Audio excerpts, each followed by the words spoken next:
40 minutos sobre las 9 da noche, Xurxo Torres Santomé, catedrático de didáctica da USC, moi boa noite, perdón, da USC non, da Universidade da Coruña, moi boa noite. Emilio Veiga Río, director do CEIP San Francisco Javier da Coruña, moi boa noite. Moi boa noite. E Elena Gómez Vecino, presidenta de CONFAPA, Confederación de Federacións de Pais e Nais de Alumnos, moi boa noite. Moi boa noite. Bueno, nuestra intención esta noche es analizar un asunto que si no estuviera cayendo la que está cayendo, probablemente ocuparía un porcentaje mucho más elevado de la actualidad informativa. Nos estamos refiriendo a la nueva reforma de la ley educativa. Saben que la semana pasada el anteproyecto fue aprobado por el Consejo de Ministros, va a iniciar ya su trámite parlamentario, una reforma custodiada, dirigida y pensada por el ministro José Ignacio Wert y que para muchos de los implicados en el mundo de la educación constituye un auténtico retroceso. Nuestra voluntad esta noche es hablar con tres personas que representan muy bien al sector educativo. Es una pena que no esté representada la Consellería de Educación. Les digo que insistimos por activa y por pasiva que estuviera aquí alguien tratando de defender el punto de vista de la Administración, teniendo en cuenta que comparte el Partido Popular la gestión de la educación en Galicia y en Madrid, pero fue absolutamente imposible, así que vaya por delante que nuestra voluntad era que la Administración también estuviera hoy aquí presente, invitación que, como decía, denegaron. Para introducir el asunto vamos a recordar los puntos fundamentales de esa reforma que, como les decía, fue aprobada, el anteproyecto, el pasado viernes en el Consejo de Ministros. Un temario más común para todas las autonomías y más peso para las asignaturas clásicas, matemáticas, ciencias, lengua e inglés. Este es uno de los ejes de una reforma con la que el Gobierno aumenta su poder a la hora de decidir los contenidos y que también quiere centralizar más el control a los alumnos. Su objetivo es que a mayores de los exámenes propios de cada curso tengan que superar hasta un total de 4 pruebas nacionales comunes si quieren seguir avanzando. La primera llegará cuando solo tengan 8 años. No será obligatoria, pero sí servirá para diferenciar a aquellos alumnos que puedan tener dificultades de aprendizaje. La otra reválida vendrá tan solo 3 años más tarde. En sexto de primaria tendrán que volver a rendir cuentas. En caso de no aprobar el examen, los profesores serán los encargados de decidir si el estudiante repite o pasa de curso. El siguiente reto llega en tercero de ESO, con 14 años. Uno antes que ahora, los alumnos deberán elegir si son más de ciencias o de letras, o en último caso, si se decantan por un FP básico. Pero el gran desafío llegará en cuarto de ESO, que se convierte en una especie de curso puente. Los alumnos que quieran seguir en bachiller y los que se queden en un FP básico estarán ya separados. Al terminar el curso tendrán que superar su primer examen nacional obligatorio. Será diferente para ambas opciones e imprescindible para obtener título y pasar de curso. Y la última criba será en segundo de bachillerato, con un examen que sustituirá a la actual selectividad. Sin embargo, aunque se apruebe, no todo acabará aquí. Cada universidad podrá realizar además sus propios exámenes de acceso. La eliminación del bachillerato de artes escénicas, música y danza, la supresión de educación para la ciudadanía o la posibilidad de que los centros que separan por sexo sigan recibiendo ayudas públicas son otros de los puntos calientes de una reforma que el Gobierno ve práctica, pero que la comunidad educativa ya ha tachado de centralista, ideológica o segregadora. Bueno, como ven, muchísimas novedades en el panorama educativo que se nos pone por delante. La séptima reforma educativa en los últimos años, si no me fallan las cuentas, porque es fácil perderse en este asunto, a séptima reforma educativa. Xurxo, para empezar, primeira valoración do conxunto, despois iremos un pouco polo miúdo. Bueno, primeiro é unha lei totalmente injustificada, porque para facer unha lei, o primeiro que tens que facer é un diagnóstico. Non temos diagnóstico do que está pasando no sistema educativo. E además é curioso, porque é un partido que chega fai pouco ao goberno e inmediatamente empeza a asustarnos con datos e estadísticas todas manipuladas sobre o que acontece no sistema educativo para, a continuación, salir por onde está saindo con esta nova lei LOMCE, ¿no? Como el chaman. O sea, unha lei que non ven acompañada de ningún diagnóstico, de ninguna xustificación, e que, polo tanto, non está justificada. Pero sí se ve claramente que é un proxecto totalmente partidista. Tan partidista que fai pouco lía algún periodista, non sei en que xornal era, que dicía que isto que iba a dar lugar era que alguén empezase a redactar a octava lei, ¿no? Porque isto é unha locura para un propio sistema educativo. Non pode haber un sistema educativo coa tranquilidade que precisan para traballar, sabendo que cada 3, 4 anos che van a estar cambiando todo. Claro, que estamos falando de 7 reformas educativas na democracia. Claro, sí, isto é unha auténtica locura, non? Entón, é unha lei auténticamente partidista e que está como basada en prácticamente o único diagnóstico que teñen é os datos de PISA, que se PISA non salimos ben ou non salimos mal, cousa que é falso, non salimos tan mal como están dicindo eles, non? Sobre todo sabendo que as puntuacións de PISA son puntuacións moi altas, non? Que aquí podíamos, unha nota que lle podían dar ao sistema educativo español que podía ser de 7, aparece como moi baixo porque están dicindo que está debaixo dos países que levan un século inteiro, como pode ser Finlandia, facendo investimentos en educación, pero dunha forma increíble, frente a nós que nada, non? E ao revés, todos os análisis que temos é que o sistema educativo vai mellorando progresivamente. Ten problemas, e o que non me explico moitas veces é como non ten máis, dada a atención que se lle prestou, os investimentos que se fan e todo ese tipo de medidas que se estuveron tomando, non? Entón, claro, tú tes unha lei que empeza xa dicindo, a primeira línea dice: la educación es el motor que promueve la competitividad de la economía y el nivel de prosperidad de un país. Es o plantexamento inicial da lei. Tú dices, o sea, aquí o que está pasando é claramente unha desviación de responsabilidades. En vez de analizar que está pasando no mundo da economía, no mundo da produción, no mundo empresarial, falando así máis claramente, pois derivamos as miradas hacia o sistema educativo e lle botamos a culpa de todo. E non teñen ni un solo dato que nos diga que están pechando empresas porque o sistema educativo non lles dá ou non forma estudantes con a suficiente cualidade e formación e de destrezas, competencias, etc. Donde están esos datos que digan que empresario pechou, non abriu un negocio que quería abrir, unha empresa, unha fábrica que quixera facer, porque o sistema educativo non lle forma eso?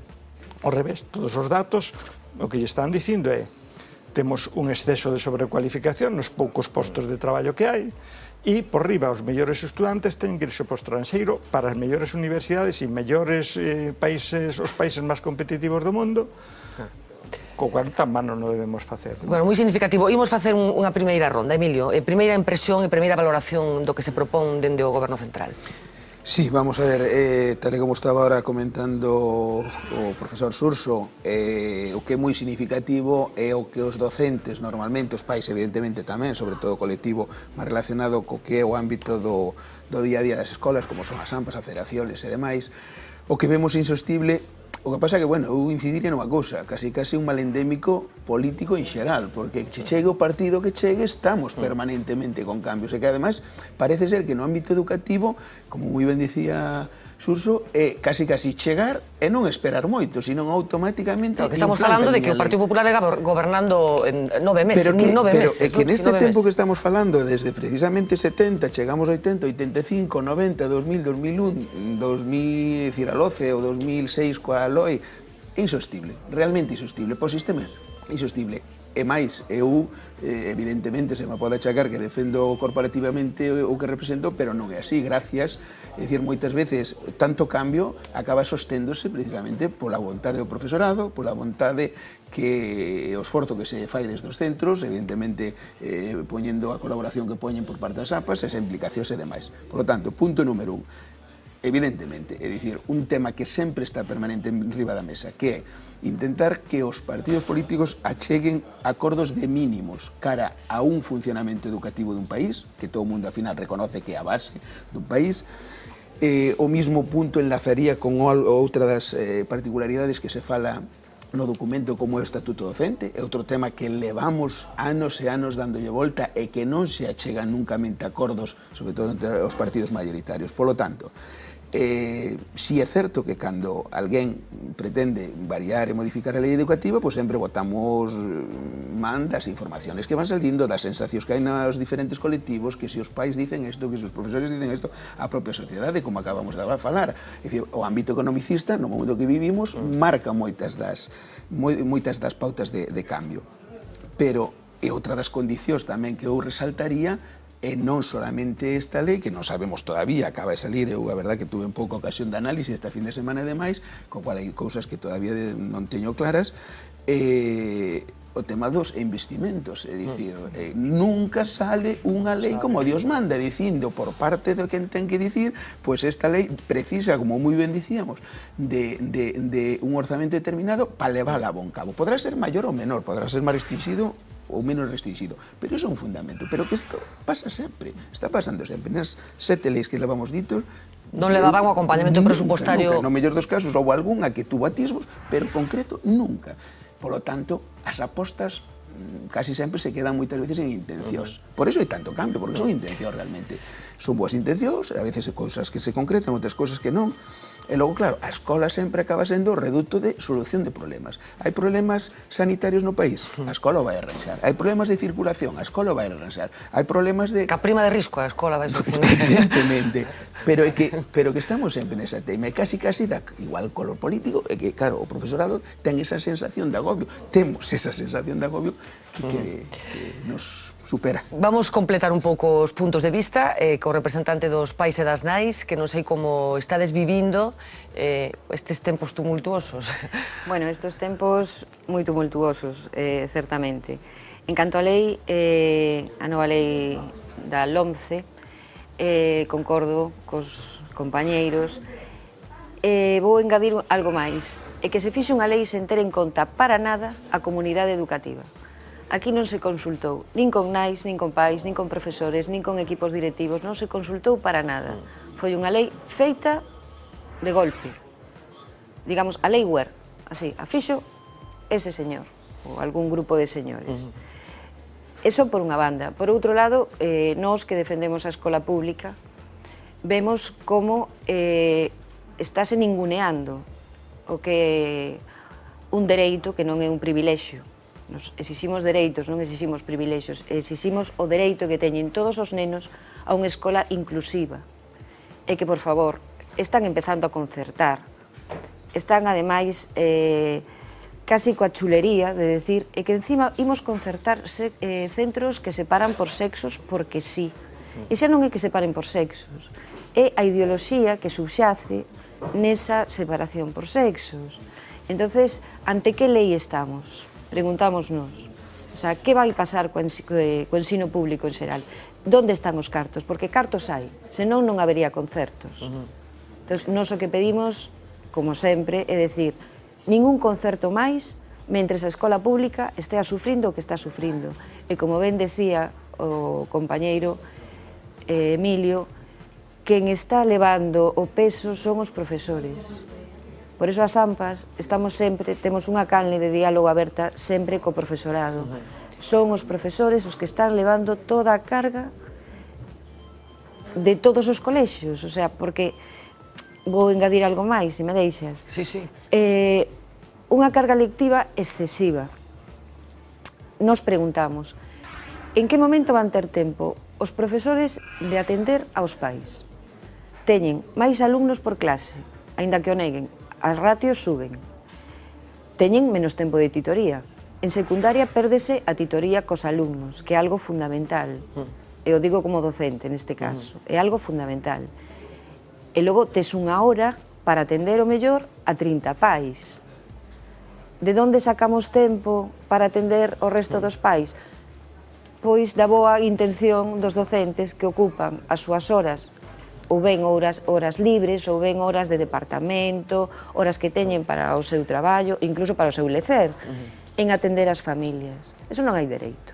O papel que están xogando os profesores nestes tempos. Imos ir un pouco polos puntos fundamentais desa lei. Estáse falando moito deses exámenes, desas reválidas, palabra que o ministro non quere que se utilice, pero que a todo o mundo lle parece moi descriptiva do que se pretende. Como valorades a reaparición destas reválidas? Pois continuando máis moi ben co que acaban de comentar, é que é unha lei absolutamente desconfiada, que desconfía radicalmente do profesorado, porque o mecanismo que está metendo para controlar máis o que está pasando no sistema educativo son só avaliacións externas. A avaliación que faga o profesorado non lles interesa, ao revés, pensan que é excesivamente xenerosa. E cando, precisamente, todas as investigacións que hai sobre como avalía o profesorado, sobre todo no sistema educativo público, é ao revés, é que son excesivamente rígidos e duros. Exixen demasiado ao alumnado e entonces parece como que hubiera un sector do profesorado que disfrutara suspendendo os estudantes cando logo en outros sitios van a sair mellor, non? Entón, hai unha política claramente de desconfianza e é montar continuamente avaliacións externas e reválidas para expulsar do sistema educativo, porque ainda que dicen que logo tú te podes presentar outra vez a esa reválida facendo unha solicitude adecuada, en realidade, ese é un mecanismo que non funciona. Quer dizer, pensar que unha proba de lápiz e papel dun día concreto que vai a depender de 1000 factores do nerviosismo, da capacidade de concentración que teñas nese momento, de cantidad de cuestións, que te xogues todo nun día, cando tes todo un curso de 9 meses, claro, é despreciar todo o que viñamos e que veu de alguna forma traballando o sistema educativo, avaliacións continuas, avaliacións formativas e cousas desas. Nos olvidamos deso e pasamos á avaliación exclusivamente sancionadora, feita por axencias externas, que será unha axencia do Ministerio. Claro, digo, home, é curioso, nun mundo das axencias externas avaliando bancos e un lle dá unha puntuación, outro lle dá outra, outro lle dá outra, un diría, pois no sistema educativo, como monten tres axencias, non digo xa máis, tres, avalíen o que está pasando no sistema educativo, van a chegar a resultados. Pois visto que están facendo esas axencias de calificación co sistema económico, digamos, pois, en fin. Claro, outro vai ser igual. Claro, pero esos son mecanismos moi perversos, porque esos son os mecanismos de destrucción da escola pública. Mira, esta é unha lei profundamente agresiva que a escola pública e, sobre todo, profundamente agresiva con aquela escola pública que ten escolarizados os grupos sociales máis desfavorecidos. Porque hai moitísimos mecanismos e hasta utilizan palabras peligrosísimas, non? A lei, en un momento determinado, dice todos os estudantes teñen talentos determinados e o sistema educativo ten que encauzar esos talentos. Claro, digo, esos talentos se manifestan moi tarde, fruto de unha experiencia, dunha educación, dunhos contextos sociales nos que viven esas personas. Claro, o que tú estás vendo é que aquí desde o principio alguén está inclinando e favorecendo e tomando medidas para que os grupos sociales máis desfavorecidos vayan encarrilados hacia unha determinada filosofía. Quer dizer, é unha lei que vos dicía antes, é moi economicista en toda a linguaxe empresarial que manexa e o obxectivo que ten é buscar a empleabilidade. A palabra de formar ciudadanos e ciudadanas, eso desapareceu, eso aquí non lle importa a ninguén, non? Hai que formar traballadores, non? Eso, traballadores e traballadores, pero clarísimamente. Entón, eso, mira, eu, cando acabei de ler o anteproxecto este, que además o fixeron moi complicado, porque dan unha introducción e logo todos son modificacións de artículos da lei, que ahora rise. Entón, para lerlo, tens que estar lendo con dous textos, o antigo este e este, o sea, hasta nin facilitan eso, e a día de hoxe todavía non colgaron na web do Ministerio o documento, teñen que estar pasando amiguetes que un vai tendo por aí adiante que yo pasan, pero non facilitan esta información, non? Entón, claro, é unha lei onde se está oscurecendo todo, dirixindo todo hacia aí e que vai a prexudicar, pero moitísimo, os grupos sociales máis populares e as escolas públicas, eu creo que levan unha carga de dinamita, non? Porque todas as avaliacións externas e esas reválidas teñen tamén como objetivo facer público todos esos resultados e intentar convencer, manipulando todas as estadísticas, a poboación, como veñen facendo nos últimos tempos, de que a ensino privado é maravilloso e concertado pois un poquinho tamén peor que a privada, pero moi bon, e por suposto a pública un desastre. E para os profesores, como vai complicar o voso traballo a aparición destas reválidas e que valoración facedes como, neste caso, ti, profesor do ensino público? Vamos a ver, como che dicía antes, o pouco análise que pude facer do documento dunha lectura rápida nestes días, a verdade é que é de difícil comprensión en moitos dos términos e sobre todo de situación. Como ben acaba de dicir Suso, tens que ter en paralelo os dous documentos, porque realmente é que non é unha nova lei, visto a redacción, é unha modificación da lei que está, evidentemente, en moitos puntos, incluso se amplían outros moitos puntos, o sea, se corrixen ou se amplían puntos.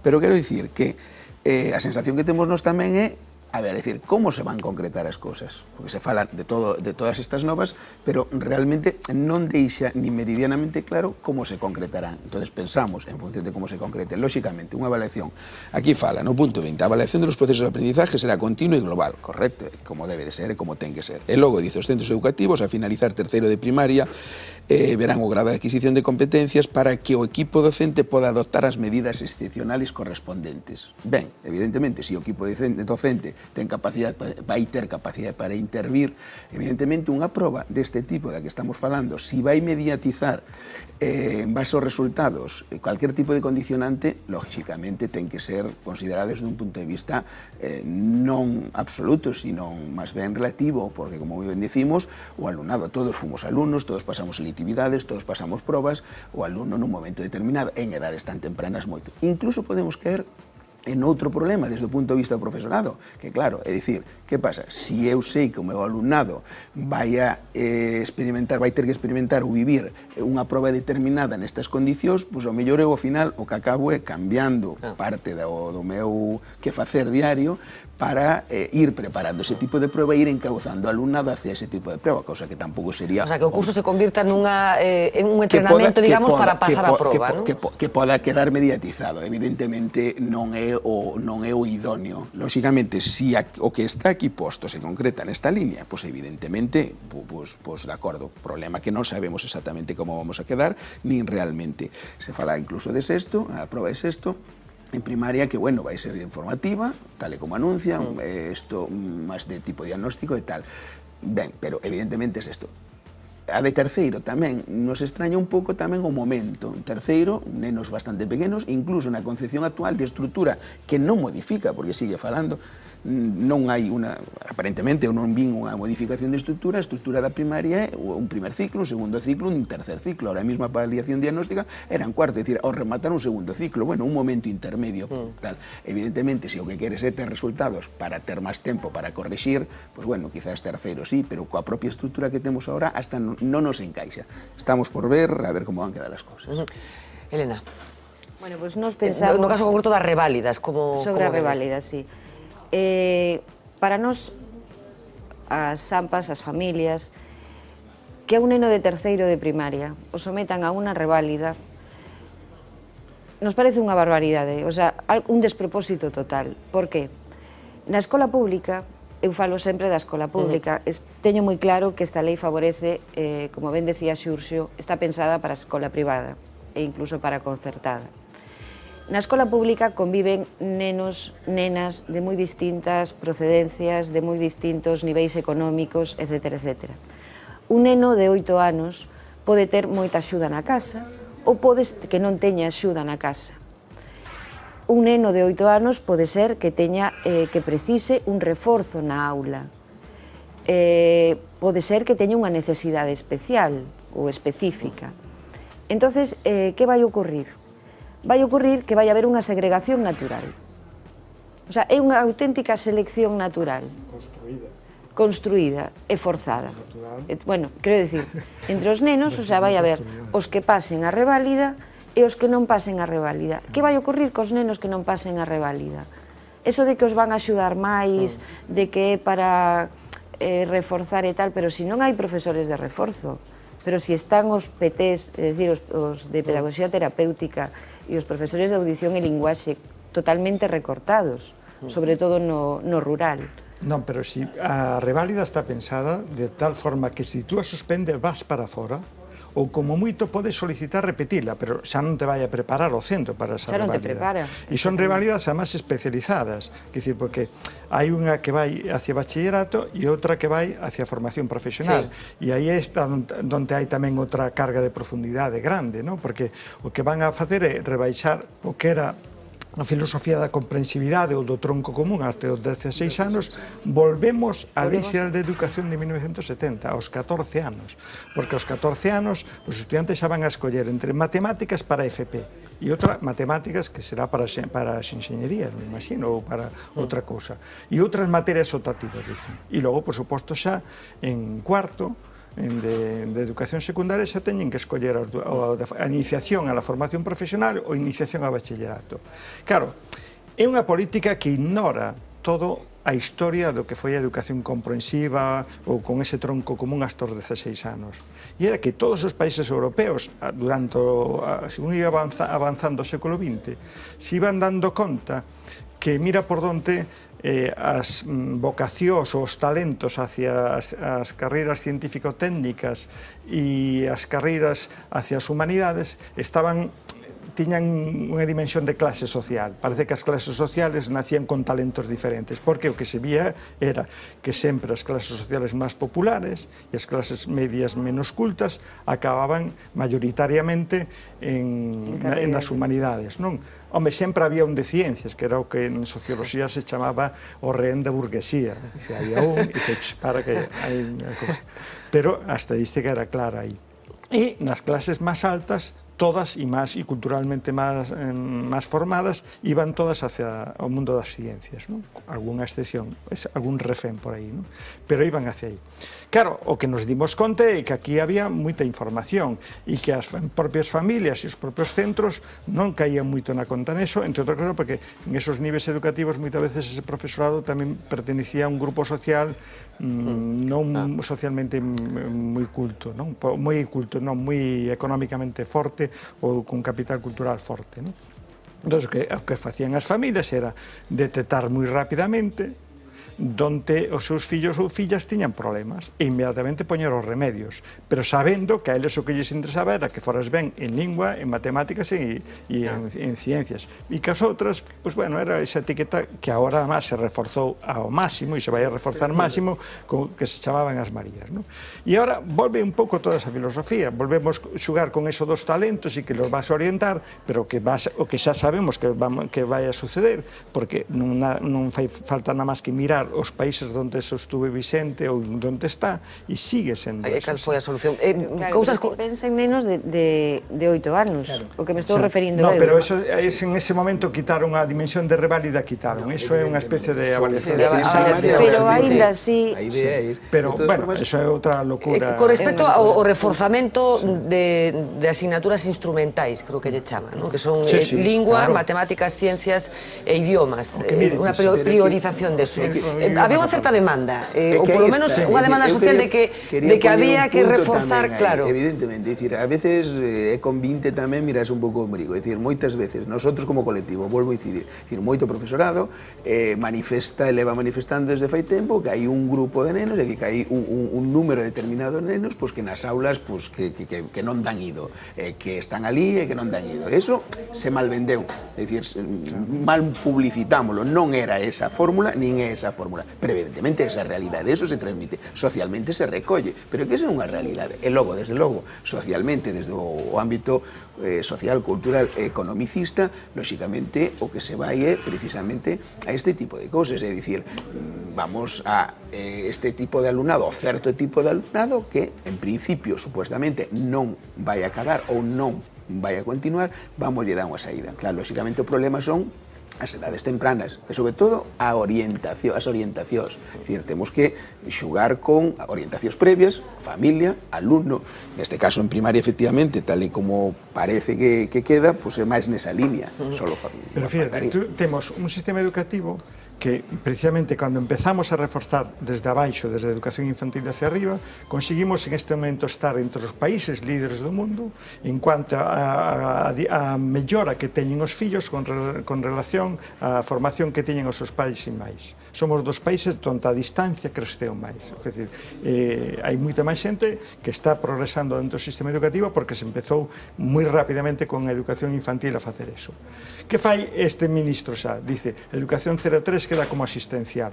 Digo, como que asistencial? Asistencial, eso sería no século XIX, pero ahora descubrimos a importancia da educación e descubrimos que esa nena e ese neno de 0-3 anos teñen dereitos e como tales dereitos teñen dereito a educación. Por suposto a que os cuiden, pero a educación. E iso saben ben os grupos sociales máis favorecidos, a importancia desa etapa. Esa etapa tamén a recortan, empezan a partir dos 3. Claro, mira, eso desde os anos 60 descubrimos aqueles conceptos de educación compensatoria, etcétera, que era que esos grupos sociales máis desfavorecidos eran os que precisaban maior apoio, non os que precisan menos, senón arrancan con máis déficit e tú necesitas aí unha etapa ben feita e ben formada. Mellor sentes as bases, eso non se lle tapa ningún docente. Temos pouco tempo para máis, porque, como sabedes, a actualidade está empuxando. Como estamos falando dun anteproxecto, e como decíamos que se inicia agora a tramitación parlamentaria, bueno, espero que teñamos ocasión de falar máis polo miúdo destas cousas, pero sí para rematar, ca información que temos nestes intres, que consecuencias, Elena, dun xeito breve, credes que pode ter esta lei a futuro ou a medio plazo? Para min, bueno, para min non, para nós, os que defendemos a escola pública e laica, unhas consecuencias nefastas. E nós seguimos defendendo que non haxa un só concerto máis en detrimento da escola pública. E digo laica por unha razón, porque siguen existindo 2 horas de religión que se lle quitan a outras asignaturas. O sea, por un lado, queren reforzar as chamadas troncais, pero meten a religión nas aulas. Nós estamos en contra deso. Xa está a religión nas aulas, non? Bueno, xa está a religión nas aulas, bueno, pero que decir, pero que agora, que hai máis carga lectiva, que ademais queren, por exemplo, o que falábamos antes, coñecemento do medio vai ser ciencias naturais, ciencias sociais. Se supón que 3 horas para cada un. En vez de quitar a religión, que facemos? Duplicamos o traballo dos profesores. Do profesor, porque non poñemos 2 profesores, os profesores que queden na súa casa, que están moi ben ali. E mellor contratamos menos e os cargamos de horas. Entonces, bueno, pues tratamos a Emilio, que consecuencias, que tipo de xeracións van sair desta nova lei? Xeracións, desde logo, evidentemente, creo que boa, o sea, boa, no sentido, a ver, me explico, evidentemente, volvo a insistir no punto de partida, se fala de autonomía de centros, non concreta que vai pasar, como vai pasar, fala de estatuto docente, non concreta que vai pasar, como vai pasar, dirección escolar, o mismo corpo docente, é dicir, o que si pedimos e o que si esperamos, lóxicamente, é que é o que estamos a facer, é ver como se vai concretando algunhas destas cosas, algún plantexamento inicial, estamos falando de anteproxecto, estamos falando de un punto de arranque, e ver fundamentalmente como queda o ámbito da relación profesorado-familia, da relación profesorado co alumnado, e supoño que seguiremos, se me permites a expresión, supoño que teremos que seguir cada vez con máis esforzo, como ahora mismo. Ahora mismo estábamos falando entre os axustes que houve de profesorado e demais, que está pasando os centros? Bueno, pois donde falta un PT, pois que fai? O profesorado, dentro das poucas posibilidades que nos quedan de horarios, reforzamos. Quinto A reforza con quinto B, quinto B reforza con quinto A, evidentemente nas instrumentales porque partimos desa realidad. O ideal é que tuéramos as máximas posibilidades e os máximos recursos. Cando está previsto que entre en vigor esta lei? Por experiencias anteriores, digamos, canto tempo pode tardar a tramitación? O sea, podemos estar falando do próximo curso? Podrían empezar alguna medida, non? A mí me parece que é unha lei profundamente recentralizadora. O sea, o Partido Popular non se cree o das autonomías. Non falamos deso, pero efectivamente a porcentaxe de contidos que se deciden en Madrid... Pero é unha lei moi sospeitosa, porque eles todo o que deciden en Madrid o van a controlar muitísimo por esos mecanismos de evaluacións externas, incluso hasta por controles de direccións e cosas polo estilo máis. Logo, é unha lei tremendamente segregadora, porque legitima outra vez a segregación por sexo, aducindo unha norma da UNESCO de 1960. Como, imagínate o que significaría coller a legislación desos anos en todos os outros campos. Pois, entre outras cosas, as mulleres, imagínate que locura podían dicir. En moitos sitios o mellor nin votaban, Non, por iso digo, e mira como estaban en ese momento. Claro, desconocen todas as declaracións e as convencións de dereitos humanos que hubo posteriores e todo eso. Entón, volvemos a segregar os grupos sociales máis desfavorecidos hacia unha formación profesional que a máis van a perxudicar, porque en vez de dignificala o que se pode convertir no caixón desastre de todos os fracasados, por así decir, por todas as persoas que fixo fracasar ese sistema, porque esas persoas as facemos fracasar ou as facemos ter éxito tamén no sistema educativo. E logo, además, hai unha outra matiz aí moi importante. Queren estimular que os centros se especialicen. Claro, cando fala o Partido Popular de especializar os centros, se chama centros de excelencia, centros para superdotados, e logo outros para los pobres e os grupos sociales máis desfavorecidos e as etnias máis marxinais que pode haber aí. Entón, claro, me parece que é unha lei tremendamente injusta, clasista, racista, sexista e, bueno, auténticamente recentralizadora. Bueno, pues, e non democrática. Non abriron ningún debate. O debate que abriron a través da web é unha farsa. Eso é unha farsa. Bueno, comprometémonos aquí a volver a falar desta lei, a ver se na outra ocasión temos a sorte de que alguén da Administración quera participar neste debate, porque, como dixen ao principio, nos estamos desexando que aquí alguén explique, que defenda a posición, neste caso, do Ministerio de Educación. Moitísimas grazas aos tres por participar neste pequeno debate, empuxados, como estamos, decíamos, pola actualidade do día. Imos facer unha pequeniña pausa, empezando por un pouco de relaxación no Arubas.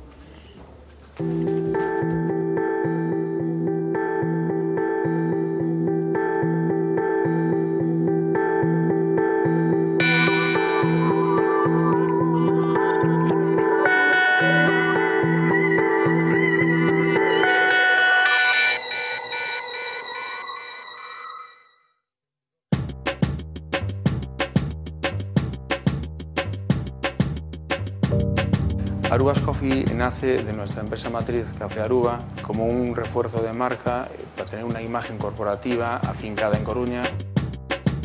Pues sí que es cierto que es de hace unos meses, pero ha nacido con 3 locales que tiene algo muy especial, la utilización de agua mineral para nuestros cafés, nuestras infusiones, que es el producto principal que nosotros tendremos. Podríamos diferenciar algo en especial, como puede ser una infusión, que a mucha gente le llama la atención, que es el cannabis, ¿no? Pero realmente es un producto que sí que se degusta, que se prueba, por la diferencia de poderlo tomar aquí y no en otros sitios, ¿no? Los locales se diferencian muy fácilmente, en principio por la luz. Son locales muy cálidos, por el aroma, un aroma muy dulce, con una imagen corporativa para que sepan perfectamente dónde van a degustar el expreso perfecto, que va a ser la diferencia del café anterior que ha tomado en otro sitio. Dependiendo en dónde se tome, sabrá de un sabor o sabrá de otro. De nuestros locales va a ser siempre igual, con la misma temperatura, sin acidez, un café estrictamente dulzón que hace de alguna forma que la taza sea como el amor. El futuro de negocio que tenemos aquí ya cerquita es crear la cápsula de tipo Nespresso tan conocida, ¿no? Nuestras cafeteras ya están posicionadas para empezar a funcionar, con la diferencia de que nosotros vamos a hacer un mercado localizado solo en Coruña en principio, de un servicio a domicilio, bien desde nuestras tiendas o bien vía internet.